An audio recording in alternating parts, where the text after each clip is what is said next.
89 decibels. Hi guys, today we're unboxing and setting up an indoor Wi-Fi camera. So this particular one's from Reolink and it's their E1 Zoom. Details are in the description below, including purchasing links. So a couple of key features to mention about this camera. It's got a 5 megapixel camera on there, 3x optical zoom. It's a PTZ camera, so supports pan tilt zoom. Dual band Wi-Fi supported, so both 2.4 GHz Wi-Fi and 5 GHz Wi-Fi. Has two-way audio, and you can add it to an NVR to record directly onto an NVR as well. So I'll be opening up the packaging, setting up the device, showing you around the options on here, and showing you some sample footage. So let's open it up and see what you get in the packaging. If you're new to the channel, do consider subscribing and hitting that bell icon to be notified of new videos. The YouTube algorithm itself works in mysterious ways, so if you hit the like button and even drop me a comment, it can help support the channel, so do consider doing that. So let's make a start. So you know the routine, I've laid out all the items you get in the packaging, and let me briefly run through them. You get an operational manual, which is multi-language. You get a template to assist with installing the mounting bracket. You get a declaration of conformity document. You get some stickers, which are multi-language, to warn that video surveillance is in operation. You get a bag of fixtures, which includes 3 raw plugs and 3 screws and a reset pin. You get a mounting bracket. You get a power adapter, and the cable length on this is 2.8 meters. Output voltage is 5 volts, 1 amp. And the connector on this is a DC connector. Build quality feels good of the cable. There's 2 regional adapters for the power adapter, one for the UK and one for the EU. Last but not least, we've got the camera. So in terms of dimensions, it's 11 centimeters tall, 7.8 centimeters in diameter. The general finish on this is all a matte white finish, and it's motorized, as I've mentioned before. The lens area here, you can see the lens is there. Got the status light here. And just below there is a small hole here for microphone. If I move this up gently, you can see the micro SD card slot just over there and a reset point here. Coming around the back, you've got the speaker area. You've got an input for DC power. Coming down below, 3 rubber pads so it doesn't slip on a surface. And you can see the notch over here. That's for the mounting plate. So that one's here. And just to highlight, underneath this bit of paper, you've got the QR code for installation purposes. So the mounting bracket itself, you can just lock it in position, and there's 2 screw holes. So you can place it literally on a ceiling if you wanted like that, or even sideways if you wanted. General build quality does feel good, and a nice compact size to it. In terms of recording options, the camera supports micro SD cards up to 64 gig. It doesn't come with a card. I've got one here. It's just a matter of just slotting it into the gap and pushing it in, and it clips in just like that. You also have the option to record onto an FTP server. You can use Reolink Cloud, and interestingly enough, it has the option to connect to an NVR, so you can record directly on there. Let's make a start at setting up this device. So I'm at my Android phone here, and if I go to the Play Store, this is the app we're after, Reolink. Obviously I've already got it installed as I'm already a user of Reolink products. If I click open, it goes into the app, and you're presented with one of my cameras. So I've got one in the porch, and I've got an NVR just below that. So to add it in, it's very simple. If I click on the plus here, and we need to scan in the QR code. So let me do that off camera. Scanned in the QR code, I'm presented with this dialog, Wi-Fi not configured, I'll select. Next, we need to plug in the power for the camera. So I've got the DC power adapter plugged in, and the connector just goes plugged in there. Let's give it a moment to initialize. Please run Reolink app, add the camera and set it up. There you go, so we've heard the prompt, confirm that and click next. We need to enter in our Wi-Fi password, so let me do that off camera. I've entered my password, let me click next. So we need to scan in a QR code from our phone onto the camera to configure it. Scan succeeded. Camera is connecting to your router. Please wait. Connection to the router succeeded. Welcome to Reolink. There you go, already connected. Let's click next. I've heard the prompt saying it's successfully connected. Next to that. Connection to the router succeeded. Welcome to Reolink. So next I've been presented with a dialog to enter in a login password, and it's good it's doing this, it secures your device straight away. So let me do that off camera.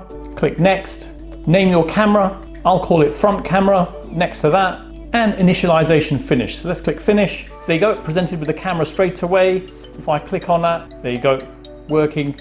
And let me quickly run through the options on here. So if I go to settings there, you can see the name of the camera and the storage on there, network details, then we've got display. Clicking on here If you've placed it in a different direction, you can rotate it with this option. Looking in quality, you can see the resolution is 2560 by 1920, 15 frames per second. And if I click on that, let's see if we can take the frame rate up. Save to that. Yeah, you can take it to a maximum of 20 frames per second. Fluent wise, there you go. If you've got limited bandwidth, say you're on the go and you wanted to see and it's struggling, you just go to the fluent quality on here. So going back from here, anti-flicker, day and night, so you can set it to be on color mode constantly if you wanted, if you didn't want it to use the infrared sensors. Camera name, so you can move its location. Date, you can move where it appears. Watermark, so you can get rid of the Reolink watermark. And then you've got privacy mask, so you can blank out an area. So if it was covering an area you didn't want to record, say it was pointing outside a window and you didn't want to cover your neighbor's area or the street view,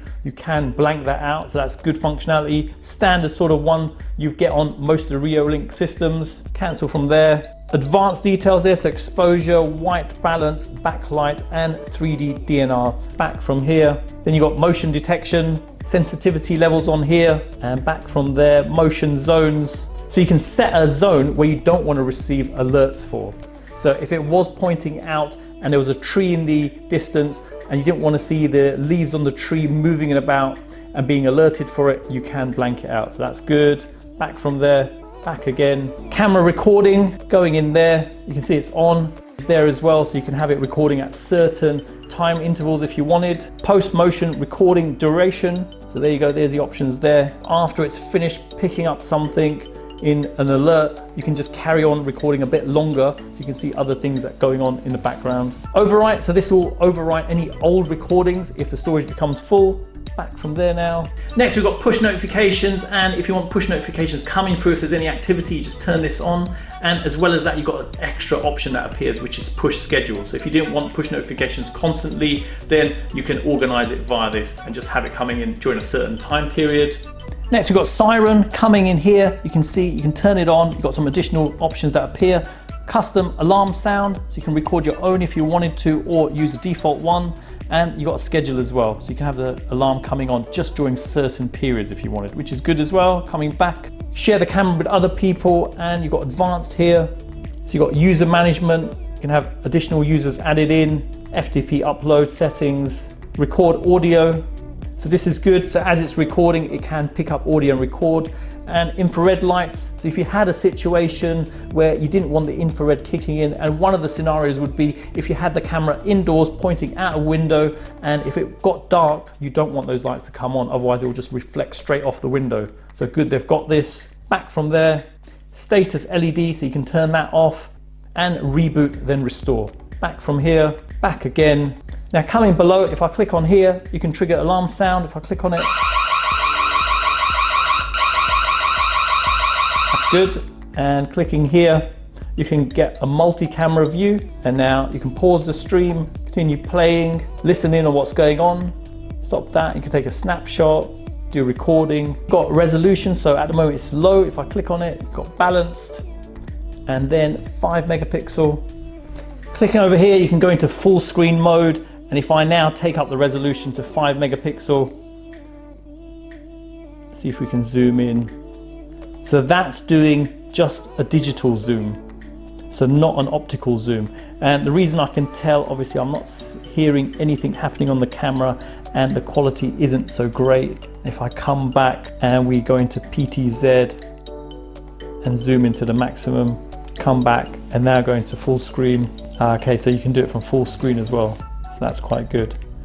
Focusing is slow, you can see for yourself as you're zooming out, it's trying to focus in on the object there. And obviously low light in the room probably doesn't help either. So if I leave it, there you go, it does stabilize. Not the fastest of operation, but again, how often are you going to use this? Depends if you're going to be obviously jumping on, zooming into areas. If you're doing it occasionally, then it's fine. But if it's a regular thing, performance isn't so great, I'd say, if you're going to be doing that a lot, because you've got to wait quite a bit. You can see for yourself if I'm clicking it, moving about. There you go. So let's come back from there. Looking below, you've got two-way talk on here, so you can tap that to talk to the other person indoors. Back from there, clip, so you can zoom into a region just to show. And coming back, then you've got PTZ, click got it on that. And there you go, you can control the camera.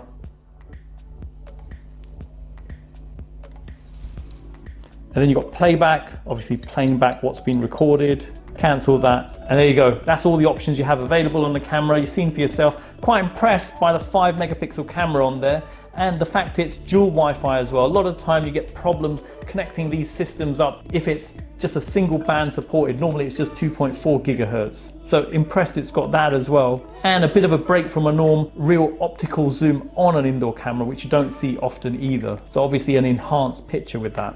Next, just to show push notification performance. So I've come off my Wi-Fi. I'm on 4G at the moment. If I put my hand out just for a moment, there you go, literally instant coming through. It's a good performance. I can just hit play. It's obviously on high, so let's see what the performance is like on high. Wow, about 5 seconds I'd say for that. And now if I flip over to balanced,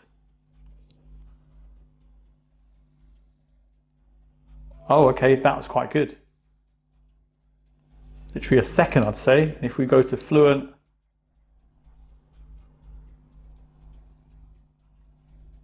that's pretty impressive as well. So that's good. So it's only on the high. Obviously, it takes up more bandwidth. It'll be slightly slower. Next, let's test out sound levels from the Siren on here. So if I trigger an alarm now,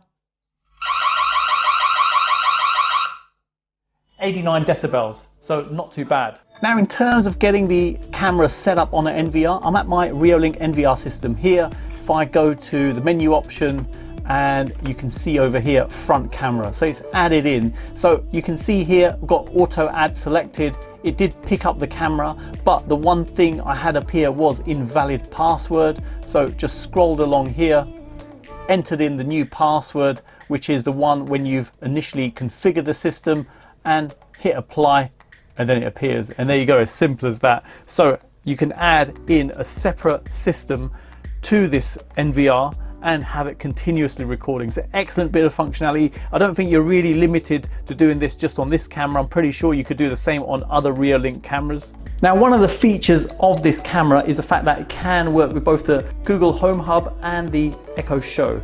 Now, for these devices to work, you've got to enable them via the app. So looking in the app, click on Cloud, you've got Smart Home, and looking below, you'll see the camera you set up, and you just got to hit enable on there. So by default, it's disabled. So as well as these devices, it can also cast onto a Chromecast and an Amazon Fire TV stick. So the skill you're after in the Amazon device is Reolink Smart Home, and the service is the same name as the Google Home. Now to test this out, if I say show front camera. Got it. Streaming front camera on living room display.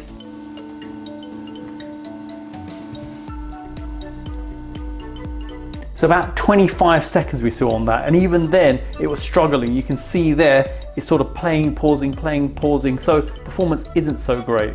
So to show the same functionality on the Amazon device, if I say show front camera. Okay. About 18 seconds, so not great as well on this device. So it works on both devices, but performance is pretty poor. So good to see it in action. Now I've set up the camera in my studio. The distance from me to the camera is about 1 meter. To give you an idea of what the sound quality you expect at that distance. The distance from the camera to the wall at the end is approximately 7 meters. If I now walk into the distance, you can see already the field of view is really good on here. I put it in the corner of the room, and it's picked up the whole room. If I walk across,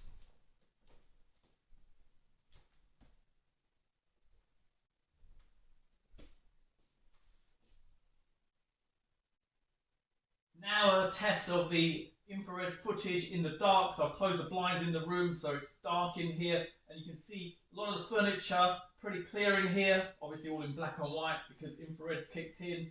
If I walk into the distance, clarity seems fairly good. Okay, so you've seen the unboxing and setup of this indoor Wi-Fi camera from Reolink. Very simple to set up and configure like all the Reolink cameras out there. Bit of a bonus here with this one, 5 megapixel camera. Picture quality is really good on there. even has zoom in there, so 3 times optical zoom, 2-way audio, a Siren on there as well, supports dual band Wi-Fi, and you can even add it onto your NVR if you wanted to, so you could have continuous recordings going directly on there.